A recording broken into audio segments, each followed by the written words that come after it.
What is going on, everybody? Today we're taking out the Indian Scout Rogue just to do a quick video. We're just going to be doing a quick ride along, talking about some of the things I really like about this bike and some of the things that I think Indian could have improved on. But I'm just going to start out by saying overall this bike is fantastic. I mean, Indian really has a great product right here. Especially if you're looking at like the Yamaha Bolt, or if you're looking at a Harley-Davidson Sportster S, any kind of small cruiser, this bike right here I think could be a really good option for you if you're looking for something like that. A green light.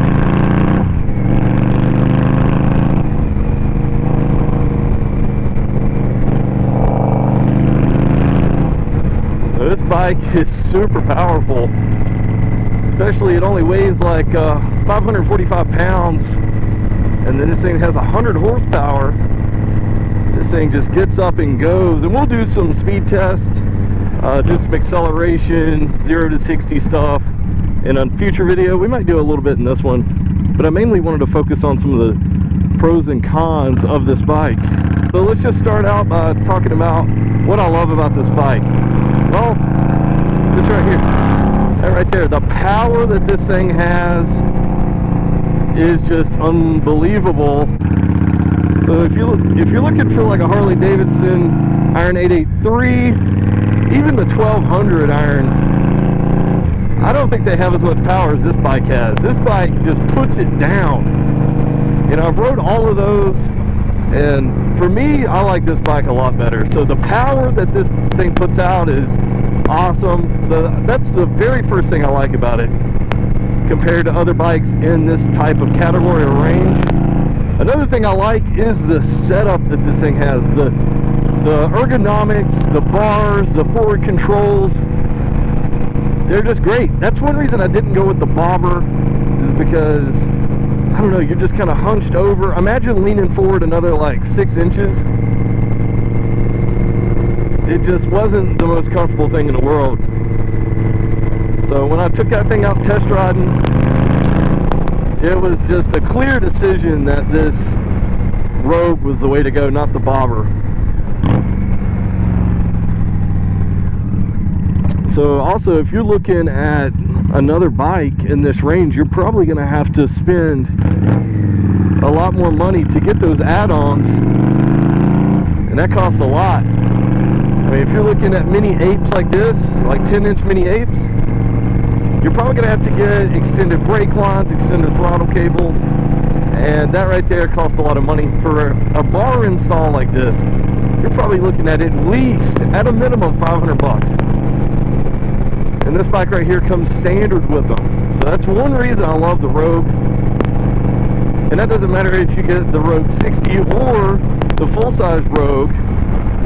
And I believe if you get the, the Scout 20 also comes with the mini apes.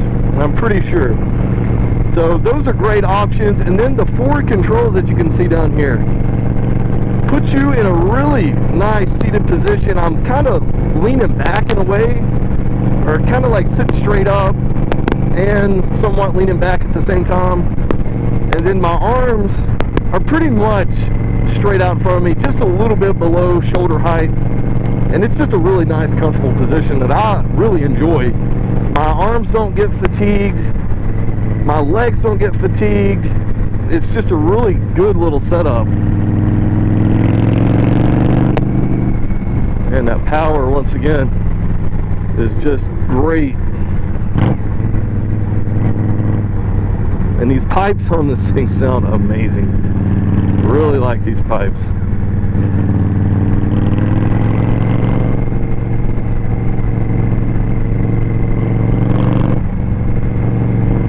So yeah, going back to the controls and stuff, if you're looking at the bobber, you know, the bobber has some really cool styling to it. I mean, it's a bobber. Come on, it's gonna be pretty cool looking, and that's what it's going for. But if you don't like that seating position, then I would definitely look at this Rogue. The Rogue, I think in my opinion, looks a little bit better.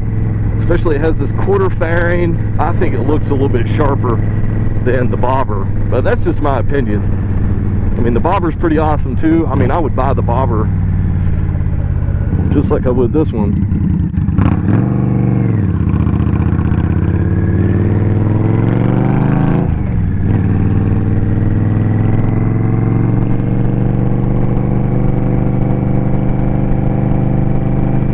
Another thing I like about this Rogue that a lot of other bikes in this range didn't have was the aftermarket support. This bike has just enough aftermarket support from like Freedom exhaust, Freedom Performance exhaust. They make a ton of exhaust systems for this bike. Or if you just go with these GP Shorty exhausts, I mean, that's going to save you a ton of money right there. Instead of having to go out and spend $1,000 on exhaust system, this thing right here sounds pretty good. And you don't have to do any tuning or anything like that from the factory. It's just, it's good to go. You don't have to do any tuning, put a new air box or anything like that. So that's another cool little thing that this bike has going for it. But yeah, as far as seats and things like that, different aftermarket things, you know, Indian itself as a company has a lot of aftermarket support for this bike. You know, they have the Indian Syndicate seat, they have like the pillow top seat, which I don't really like the looks of the pillow top seat, but the Syndicate seat looks good and it feels good. That's what's on this bike. But honestly, if you're going to be riding solo, the solo seat that comes on this bike, I know a lot of people have gave it hate, but I like it. I don't think there's anything wrong with the solo seat that comes on this bike. To me, it feels like a really high quality seat. I don't know what people are talking about when they say, oh, it's not comfortable. I mean, have you sat on some other bike seats? I mean, like the Yamaha Bolt, that thing is just awful. So this seat, 10 times better than that one. So I don't know what people are talking about. But there's just so many pros about this bike. The quality that Indian has put into this Scout Rogue, in my opinion, is just top notch. That is one of the biggest things that sold me over on this bike. I mean, it's just so refined. When I've rode Harleys and stuff, like the Sportster, even the Sportster S, it just didn't seem as refined. It just seemed kind of like, you know, Harley hasn't had those in production long. The older Iron 883s, which had been in production forever, and the Sportsters, you know, they just didn't do anything else to them. It's just like they had been doing the same thing over and over, and it just wasn't that refined. It was just kind of clunky, and, you know, people accepted that it was a Harley, but, you know, they're just not as refined as this bike. This bike is just way more put together. The quality just seems so much better. So, you know, take it from me, that's my own opinion, but go ride both and see what you think. I guarantee if you rode a Iron 883 and then moved over to this bike, you'd be like, holy crap, it's night and day. And I'm pretty sure that's the consensus that a lot of people have. Alright, so that's some of the positives. Let's move on to some of the negative things. They're not really negative. Some of these things I've just accepted, honestly, because of what type of bike this is. A lot of people give it hate and stuff, but I'm not going to give it hate, guys. We're just going to talk about some of the things that Indian could have done a little bit better job on and still met the intent of this bike, because it's the Bobber and the Rogue, they're all still kind of like a Bobber-esque style bike. I mean, you're still looking for that, you know, slim down, no frills, just, you know, bad to the bone type bike with a bobber. And that's still what this Rogue has. And I think they did everything really well, but there's a few things lacking. And I think the first one a lot of people talk about, and that's the suspension. So the front suspension's not that bad, but it's a little stiff. And then the rear shocks, I mean, they almost don't even move. They're that stiff. But you can adjust them a little bit. So I'm going to be doing a video in the future. I mean, there's quite a few videos on YouTube already doing this, but You can tune those shocks just a little bit for your weight. You can make it a little bit plusher, or you could stiffen it up depending. I actually stiffened mine up just a touch to support a passenger on this bike. And that was just, you know, make it handle a little bit better when I had a passenger on it.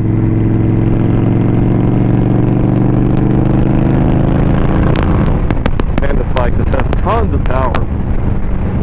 It is just super surprising every time I ride this thing, just how responsive this bike is, and just how, you know, incredible the power is for the kind of bike that we're looking at here.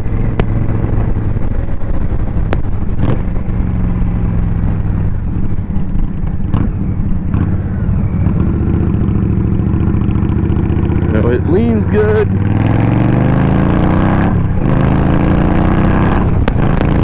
I mean, it just gets up and goes. Very responsive bike.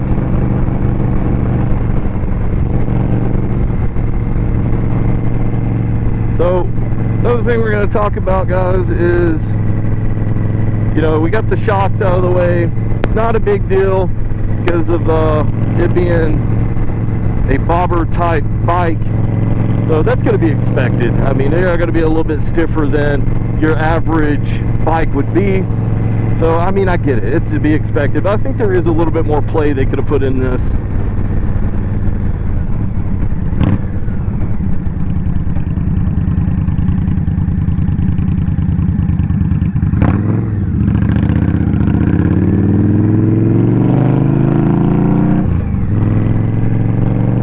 I'm about to ride my ass there.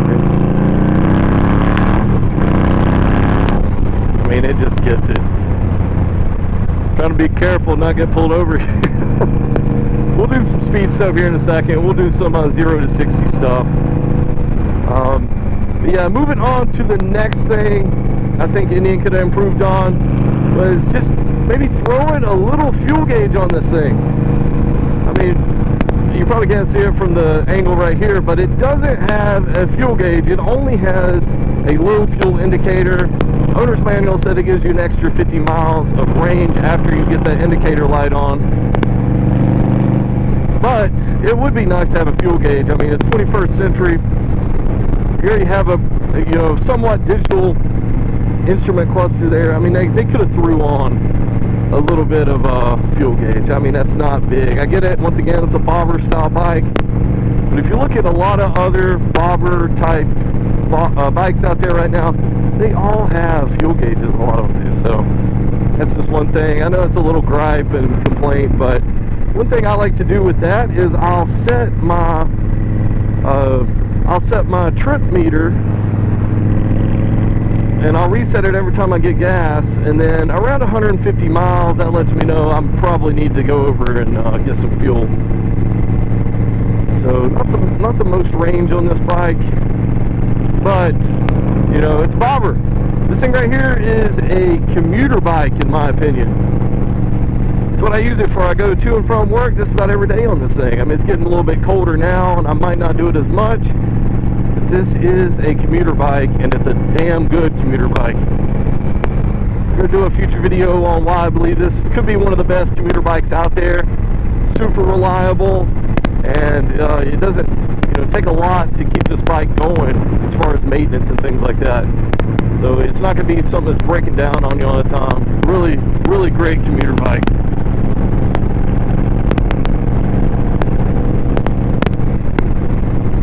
Kind of going along with the fuel gauge is this fuel tank right here. You know, it's flush fitting. I kind of like that. But overall, when you open up the gas tank, it opens up backwards. It kind of makes it a little difficult to get the nozzle in. It's not the biggest issue, but I feel like it should have been the other way. Having to open it up backwards is just a little weird, in my opinion.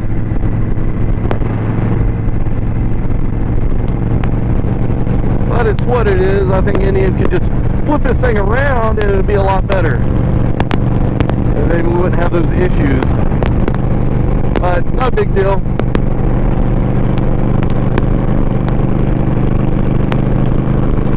Another thing I like about this bike that I forgot to mention was it has a trickle charger port already installed on this thing, and it's right behind the ignition cover.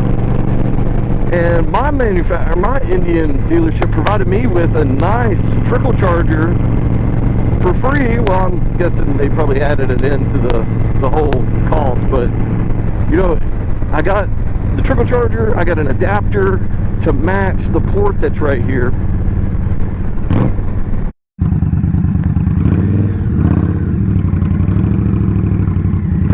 Alright, we're gonna do some 0 to 60 stuff.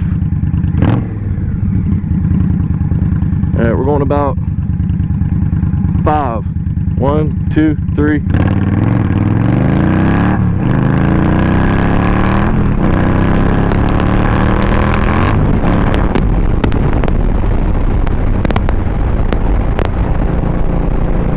This thing just gets it.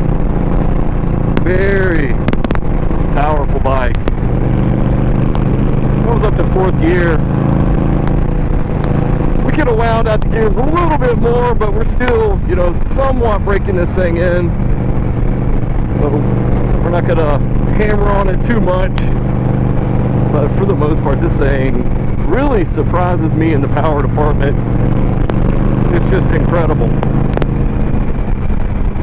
Alright, another thing I don't like about this bike, and this is just another minor complaint as well, was all the damn stickers that came on this thing. I mean, it had QR codes for days. Every single part on this bike had a freaking QR code on it. So I get it. When dealerships assemble these things, they leave those things on and scan them. But after they scan them, take them off. I mean, they're making a consumer do this, and it's just a pain in the ass. And I think they look awful. So there's a lot of QR codes that you can take off this. Took off the fuel tank warning sticker, and that was a breeze. I'm gonna do a future video on talking about all that stuff, removing the stickers. Just some zero cost mods that you can do to this bike, because there's quite a few. I mean, you can remove reflectors and things like that. And if you're looking at getting the Rogue 60 versus the full-size Rogue, I'm saying if you got the money, go ahead and get the big one. Unless you just don't want to get a powerful bike, and that one's still got plenty of power. I'm not saying it doesn't. But I'm for like 1,500 more bucks, and you go from 78 horsepower to 100. I mean, why not? It's kind of like having a muscle car. The way I look at it anyways is, you know, you're probably not going to use that horsepower for the most part, but you know it's there at the end of the day, and you can use it if you ever wanted to use it. So, you know, it's fun to romp on this thing every now and then. Give it a little throttle. But I would definitely say full size is the way to go. And then, because if you're already on the fence of which one you should get, and money isn't an issue, go ahead and get the full size. You're not gonna question yourself later on if you made the right decision, because you just went ahead and got the better one, in my opinion. Hey guys, so that's about all the cons. I really don't have any cons for this bike. Like I said, most of them are just minor complaints. I get it, it's a bobber type bike. It's gonna have some rougher shocks. It's gonna have a more stiff, rigid type of suspension, and that's okay.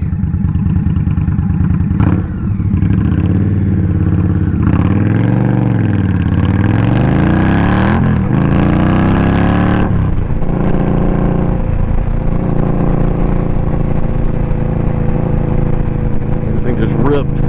Really fun just ripping this thing around. But yeah, like I was saying, don't have a lot of complaints about this bike, and that's hard for a lot of people to say about any bike. I mean, this thing is just that refined. I think if you were to get this bike, you'd be super pleased with it. As if you like these kind of videos, like and subscribe. We'll catch you in future videos. that include the Scout Rogue. All right, catch you guys later.